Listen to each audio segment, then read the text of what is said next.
What does a network marketer, a veteran, an influencer, and a father of an incredible family have in common? That is Tokoyo Carlton. In today's episode, you're going to hear the heartbeat of one of the hardest working individuals and most impactful influencer I've ever had the opportunity to work with. This is your Strategic Partner Podcast. Welcome to your Strategic Partner Podcast, where we give entrepreneurs the secrets, strategies, and processes to increase brand equity and max out revenue. Ladies and gentlemen, I hope you are ready for a true treat. And today I have with me somebody who probably knows me more than anybody that I have ever done business with. And this gentleman has traveled the world with the military. He's traveled the country within different businesses, and he absolutely has the incredible amount of experience and expertise and has had to recreate himself a couple of times over the 2 decades that I think he's been in business. But I know for a fact that we're going to extract as many golden nuggets from who he is as a person, who he is as a professional, and definitely as a family man. Allow me to have before you some virtual applause for the one and only Tokoyo Carlton. What is going on, my friend? Hey, what's going on, Doc? Super excited to be here, and thank you for Yeah, I'm inviting happy to me. have you. Happy to have you. So first and foremost, there are a lot of people who are gonna be, hey, I've heard this name. I've seen him maybe in a couple of vlogs with you, Ali. But for those who may not know, could you take a few minutes and tell us a little bit about your story and how it all began from just the average individual to the entrepreneur that you've become? Well, I'll tell you what, it all started back in high school, actually. If I can kind of start there, if I go way back, back in high school, I was always the guy in high school that would wear like suits to school. Now, imagine that in high school back in the 80s and 90s, guys were sagging, wearing big pants back then, right? There was no skinny jeans back then.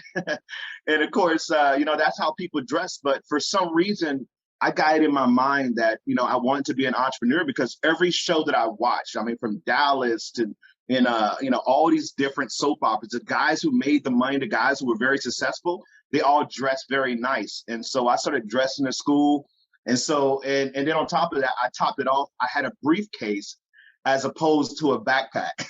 So used to go to school with a suit on and a briefcase, guys. So you can imagine that back in high school wasn't kind of cool, but I was cool. Didn't matter. But the whole thing was I got introduced to a business opportunity back in when I was 18 years old, and I look back and I say, well, man, if I would have had the right person back then, where would I be now? But back to continue that story, I got approached by a company. It was Amway back then, and of course, I was excited because it was going to take me on that route that I wanted to go.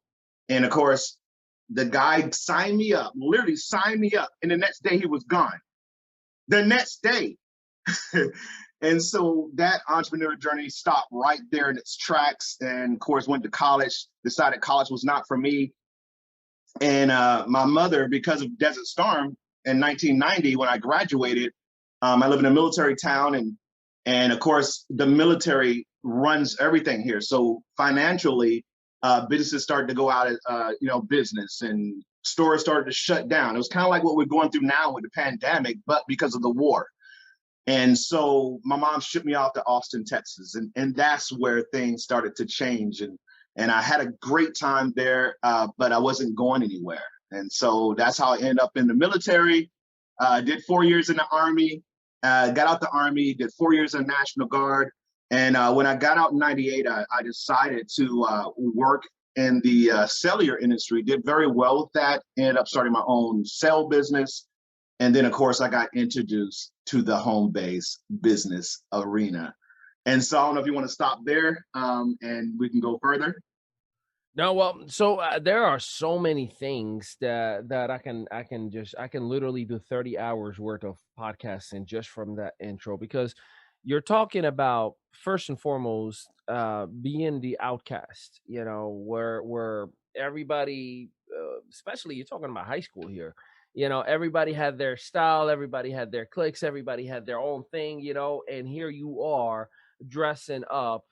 So my first question to that did you have any entrepreneurial role models or individuals in your life that were carrying themselves in that way that you thought that's the path for me to go? Or like what was it that influenced you to go that path? And I can dig because I took so many notes. I'm gonna dig into some more of that. But did you have any role models that influenced you from that early age to go that path? Right. As I was saying before, it was all TV. My dad was military at the time, infantry soldier. He was always traveling. He luckily he bought a home for us here in Fayetteville, North Carolina, and I stayed home with mom and my sister while my dad did all the traveling. So we weren't one of those military families that moved around with the father. We just stayed in one place. And so I watch a lot of TV at night, and of course that's when the good shows came on, like 8 o'clock, right when it was almost my bedtime, you know. And of course it was shows like Dallas. It was shows like with Jr. Ewing, and of course I loved Jr. And Jr. would do some crazy things in business, and those are the people that I saw. And then I saw Magnum PI, and I saw the lifestyle that he had in Hawaii, as he was building his PI business. And then of course I just got excited watching those guys, and back then I was kind of popular because I was an athlete, of course, but I wasn't with the cool crowd hanging out because I've never been that guy to hang around a lot of people. And so that was my thing. I just watched TV and I imagined myself driving down the street in those fancy cars that I saw in these shows. I imagined myself, again, traveling to these exotic places that I saw these guys traveling to. I imagined myself again with all the money and being able to do the things and provide for the family, even though I didn't have a family at the time, but again, to take care of my mom, my father, my dad, and retire him. So that's all it was. It was just mentors that I saw on TV. But back then, I didn't know anything about personal development. I didn't know anything about plugging into a good book. So that didn't come until later. Interesting that you say that. And by the way, just a quick disclaimer for anybody from my generation. I have no idea what Magnum PI is. I have no idea what JR is. I have no idea. None of those. I really don't. For two reasons. One, I was born and raised in Morocco, and I came to the States when I was 17 years old, 16 going on 17. Secondly, I probably still wouldn't have known them even if I was here my whole life. But here's the thing, Tokoyo, let's talk about military. And one, was there any fear of thinking about like I'm about to go to war? And two, how has military shaped you up as an entrepreneur today? Good stuff. First of all, I can say discipline.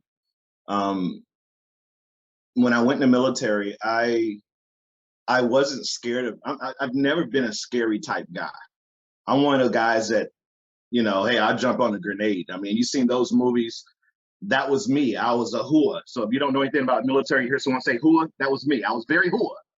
And so I was all gung ho about it. And I promise you, if I would have stayed in, I probably would have ended up being like a sergeant major or something like that, because I was always projected as a leader. Like, I don't know where I got that from. Maybe my dad, maybe just watching him, because my dad hit the highest ranks in the NCO ranks, and so maybe it was just being around him. But I just always positioned myself as a leader. Right out of basic training, I was already leading. I was the platoon leader, right? And then of course when I got to my unit, I wasn't a big rank, but you could already tell that I was that guy. And so the military helped me out in that way because it allowed me to to be in a leadership position when before I had none. Before I was just going to school, before I was just having a job.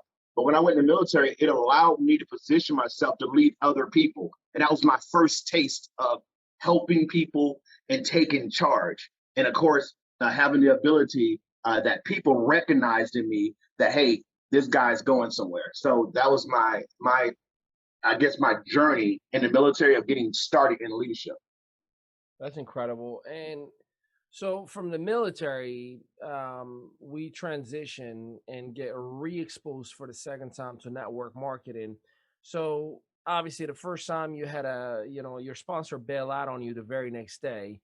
Tell us about the second experience and what was different this time around that you felt this is the right fit, this is the right timing. Because You know, if I were actually, I was exposed to Amway when I was 19 years old, but it wasn't in the sense of being sponsored. It was my barber, who also was a great friend of mine, who said, "Just give me your social and trust me." And she paid for me. I was 140 something dollars, and she gave me a Wow. magazine. She said, "If you sell stuff out of this magazine, you'll get paid all the time. Just use this code." I was like, "All right, cool." So I actually sold some stuff, not knowing that it was network marketing. I didn't understand the concept. I thought you sell stuff from a magazine and you get paid. And I was fascinated with the concept. But that was just a short-lived month and a half gig where I got like a check or two, and I was like, ah, that was cool, but moving on. So you actually got exposed to what network marketing is supposed to be, or at least was back then. The first time, and it went rogue. Tell me Mhm. about the second time and what was different. Right. What was different was this is what happened here. So I got out the army in '98, and just keep in mind that while I was in the army, I was still doing entrepreneurial things. I was promoting at clubs, and so we didn't even talk about that's another story. But when I got out the military, I got introduced to, guess what, Amway again. And this time it was through a gentleman named Dwayne Robinson. And I never forget him. He's still my friend today. And that's over 20 plus years ago. And Dwayne actually told me about Amway. And of course, and Amway was all about, you know, getting your board. And I always thought it was cool because these guys dressed very professional in Amway. And of course, that attracted me because that's who I was. That's how I like to dress. I felt most comfortable when I was dressed up, right? And so again, got started with that company. And the good thing about Dwayne, not only was he a great sponsor, he was connected to the leadership. That's what changed everything. He was connected to a diamond at that time in the Westlake area in Austin, Texas. Right. And of course, I was able to go to this gentleman's home because it was in the same city. And it showed me the lifestyle up front, close, and personal. And so that was a change because not only now did I see it on TV, but I was able to actually see it in person. So I went to this gentleman's house, huge house. He had a pool in the backyard with a diamond for being diamond in that Right. company in the Right. bottom of the pool. He also had, you know, some boats in the back to where he can lower it down into the lake that was behind his home. And so then that right there, that planted something in me. It got me excited. And so that was my second experience in the home-based business arena. Wow, that's talk about building a vision or casting a vision for you upfront and personal. Hey, we're gonna take a quick break. When do we come back? We're gonna get into what has Tokoyo learned in some of the most exciting and also pitfalls in network marketing, because he and I had a couple that we've shared together that we believe have shaped us to become who we are. So stick around, and we'll be right back. Hey, Ali Mehdaoui here, the author of The Lion Network Marketer. You may be one of the 47,000 people who have purchased the original book 5 years ago, but today we have recorded the audiobook version. But for every chapter from 2016's launch, we've added a new chapter from 2020. Pick up your copy today at no cost to you in winwithali.com. Welcome back, your Strategic Partner Podcast here with the one and only Tokoyo Carlton. It is absolutely a cool time for me, just so you know, because this is personal for me. This ain't just about recording a podcast. This is me. It's me hanging out with my boy. You know, we work together every single day, and you know, here we are recording this session on a Saturday morning, just chilling. I'm eating dates every time he speaks, by the way, in case you're wondering. I love my dates. I mute and I have my dates.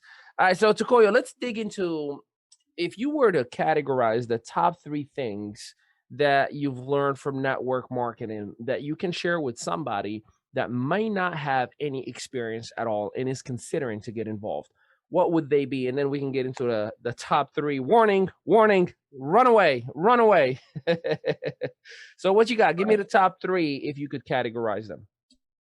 I would say the first thing, as someone looking at this industry, you have to be open. And remember, your mind works just like a parachute. It only works when it's open.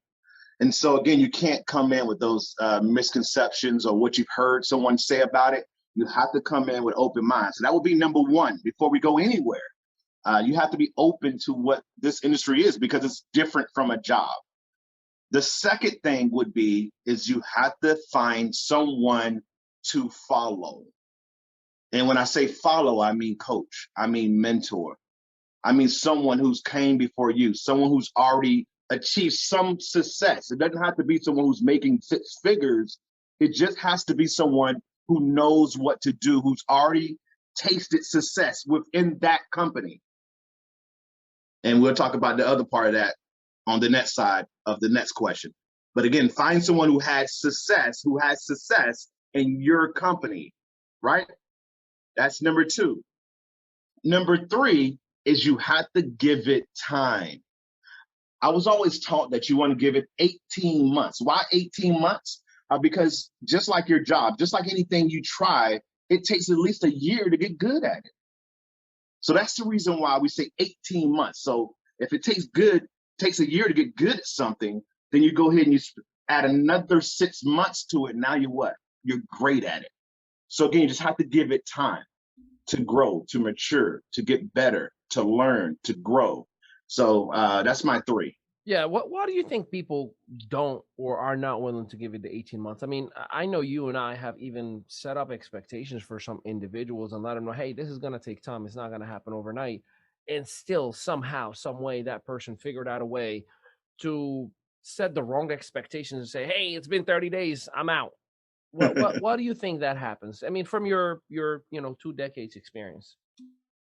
The number one reason, friends and family. Those could be the best and worst things in your success. So again, we've heard it said the 5 people you hang around the most, right? So the 5 people you hang around the most aren't in business, haven't been exposed to what you've been exposed in your new company, the motivation, the training, the Zooms, the meetings, the calls, the text messages. They don't get it. So again, your friends and family can be the worst or best thing. So if you have a supportive family and friends, great. It's going to be an amazing time. Why? Because no one's there to talk you out of success. But again, if you have that other side where people are again saying, hey, why are you doing that thing? Then of course, it could cause you to quit prematurely right before your breakthrough. Interesting that you said that. So if I am going to get started, or let me ask it differently. Do you think there are so-called upline sponsors, leaders that are somewhat guilty or take responsibility in setting up the wrong expectations that a lot of individuals from the front think, oh my God, I can be successful in 30 days. And how can we, you and I, put a little bit of an impact on adjusting that? Because I mean, let's call it for what it is. I wrote a whole freaking book about it. The presenter, right? This is all great. The company's the best. There's no one like us, no one before us, no one after us. We're the best ever, ever, ever. Like you told me the other day, if your arm fall off, this product will put it right back on you. At what extent do you think that the presenters, the leaders, have to take some kind of responsibility on setting up the wrong expectations, and how can we adjust? Well, I can, like you said, I can only go from my experience. I remember in a previous company, we had so much success in the beginning. I can tell you the difference between a company that does this and a company that doesn't. We had so much success in the beginning, or we had so much success with people getting it out the gate because we did what we call a game plan interview. A game plan interview, it lets them know exactly what to expect, how much time to give it, how much time are you going to get working your business on a weekly basis, how much time what are you willing to do, all this stuff. So give them the right expectations in the game plan interview. But then there's other companies who just say, you know what, the person who brings me in, he's just happy I got someone in. He's just there to get that first initial check, and he's off to the next one when he doesn't realize all he has to do is spend a little bit of time engaged in that one person and help that person to grow. Kind of like our situation right now. Ali Mehdaoui is in a company that is very, very successful. And of course, what he did was he recognizes that there's something within me. But again, he didn't just say, Tokoyo, here it is, and throw me against the wall and see if I stick. And that's the problem. He didn't throw me against the wall and see if I stick. He says, hey, listen, here's what we're going to do. And he's giving me a plan every single day to do to obtain success in that company. And here's what also he let me understand. He didn't verbally say it, but he let me know if you don't do this, you won't achieve this. So it wasn't said, but it was understood that if you do these daily activities, then you achieve success. If you don't, if you do it sporadically, you have some success, but it won't be what you're looking for. If you don't do anything, you have no success, and you'll be out the game. But if you follow what I say and do as I do, you'll have all the success that you're looking for. And so that's the difference between a good sponsor or organization, someone who cares enough about other people's success, even though they've already got what they want out of the company, they're willing to go back and help and leave the breadcrumbs along the way, right? The markings on the tree so that we can follow where they're going. And so again, that's the difference between companies that I see that organizations fail and organizations that thrive. They take time with the individual to share with them the steps to success in that company. Incredible. We're going to take another short break. Looks like I ran out of dates, so I got to go fill up my plate. Well, when we do come back, we are going to get into some of the red flags that you should evaluate, because going into the wrong company or the wrong product or the wrong people may impact your success and also impact your credibility. So stick around and we'll be right back. Hi, my name is Ali Mehdaoui, and I have spoken over 500 conferences in 3 languages, including TEDx and many Fortune 100 companies, sold books in 7 countries, and I focus on helping struggling entrepreneurs to leverage social media and the digital space to create brand equity and revenue. Visit me today at winwithali.com and let me show you how we can grow your financial bottom line and help you expand with momentum. Welcome back, your Strategic Partner Podcast. Ali Mehdaoui here and Tokoyo Carlton on an exclusive. Tokoyo, why don't we get right into it, my friend? So the reality is there is no perfect company and there is no bad company. It's just, are your stars aligned and are you doing your due diligence, and is the company right for you, right? So from your vantage point, and you definitely have experienced and evaluated plenty of companies as much as I have over the years, and you probably get pitched every single day like I do. How do you identify, excluding whatever it is that you're doing right now, you put a neutral hat on and you're about to evaluate a company or an opportunity for you? What are some of the red flags that may make you say, uh-oh, no, thank you? Okay. Too easy. First of all, being around, and again, this comes with experience. So I'm going to talk from experience, and then I'm going to talk from a novice. As an experienced person, whenever I get approached by certain people, certain leaders, first of all, I've already got the red flag up because I've already know what they're about, right? So again, if you know that people are all about the money grab, and that's huge in this industry right now, is that there's a lot of leaders who aren't building. They were leaders years ago, and they're no longer building. They're out there looking for money grabs. And what is a money grab? That's just them going to a company, and that company compensates them before they've done anything. And of course, those people look like, act like, smell like, dress like they're successful. And of course, they attract people based on who they used to be. And those folks join, and then 6 months, because most companies say, hey, you've got 6 months contract. After that, hey, blah, blah, blah. So guys work for 3 to 6 months and they're out the game and you're stuck there. And then, of course, you get another call from that very same person about the new deal because the old deal, they're not doing something right, supposedly. So that's a red flag right there. It's, again, know who you're talking to, right? If you do, if you know them. But if you don't know them and someone's coming to you and they're giving you a whole bunch of rah-rah, and what I mean by rah-rah is they're only talking about the numbers. They're only talking about how much they've made. And that's a key, guys, how much they've made. So again, when they get these deals or, you got these guys who are very successful, they always talk about me. Why? Because no one else has done it. No one else is making money on the team because they got theirs up front, right? So again, that's the second thing you want to look at too. If you're a novice, if they're only talking about me and not talking about examples of success, Meaning, hey, listen, hey, I've got this guy over here. His name's Ali. He used to actually work at a restaurant. He was a cook and a chef. And of course, he was able to go part-time and make an extra $500 a month part-time while still working his job. See, I'm looking for stories. Tell me about who's having success other than you. Tell me about the guy who worked at McDonald's. Tell me about the girl who's a single mom of two, taking care of her kids and found a way to be successful. So again, those are things right there you want to look for. Red flags. If you know these individuals because you've been experienced in the industry and you know that's what they do.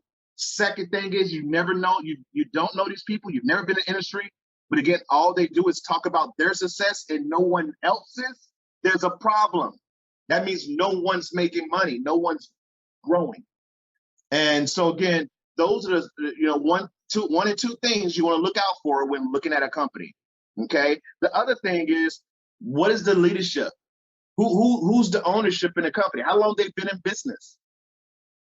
Right? Have they been known to have multiple companies? Because there's a lot of owners who start different things. There's a lot of leaders who go from company to company. So again, I want to know the stability of the company. Now, it's okay to get with a startup. Y'all know that, guys. You can grow with a startup, and that's okay. But again, I want to know something about the leadership. What are they doing over there? What's their language? What are they talking about? If I got on a call right now, what's being communicated to the field? What's their business language? Right? How do they talk? That's important. You can just listen to the way that people talk and tell that's not the right one. Also feel the energy. That's so interesting. Yeah, you feel the energy too as well. Yeah, no, spot on. And I hope you, ladies and gentlemen, are writing or taking notes. And if you're driving, please listen to this later on. Do not take any notes while you're driving. But Tokoyo, in closing, there is that one person right now that is listening and is saying, well, it's easy for you to say. You got two decades of experience. It's easy for you to say you've experienced, success. What is your message to that person that feels defeated and just needs to hear your voice right now? Tell them, pick yourself up, let's go to work. What is your message or closing message to that individual? Good stuff. Well, in closing, here's what I got to say. You can have, be, do whatever you want to do. Let me say it again. You can have, be, and do whatever it is that you want to do. All it is a commitment. You have to make a commitment. No commitment, no success. Commitment, success. And of course, find someone who can help you. So if you're looking to start a business, you're looking to change your trajectory on your personal life or business life, it doesn't matter, guys. It all starts with you. Secondly, it starts with finding a mentor or coach, someone who can help you in that very area that you're looking to, grow in. So again, it starts with you. You can have, be, do whatever you want to do. But again, you have to make the commitment and you have to give it time. And then of course you have to associate with someone who's already done it before you, who has a success and has a documentation that he's done it before.